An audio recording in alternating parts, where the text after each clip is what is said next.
Ces hommes et femmes s'agglutinent chaque jour dans l'espoir d'obtenir sans certitude aucune enfin un sac de farine. Certains viennent de très loin dans la bande de Gaza, plusieurs kilomètres de marche à pied pour repartir parfois les mains vides.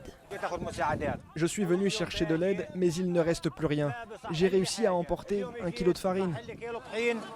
Ce n'est pas de l'aide, c'est terrible car 30 à 40 personnes se sont fait tuer en essayant d'obtenir de la farine, comme si c'était le prix à payer au quotidien.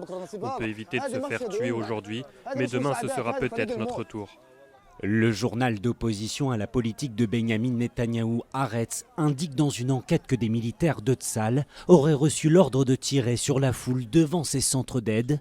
Le Premier ministre israélien a rejeté fermement ces accusations. Ce sont des mensonges malveillants conçus pour salir les forces de défense d'Israël, l'armée la plus morale au monde. Une distribution assurée par l'aide des États-Unis et d'Israël. Des centres comme celui-ci, il en existe 4 pour 2 millions d'habitants, tous situés dans des zones militaires israéliennes. Une situation humanitaire jugée catastrophique selon plusieurs associations présentes sur place.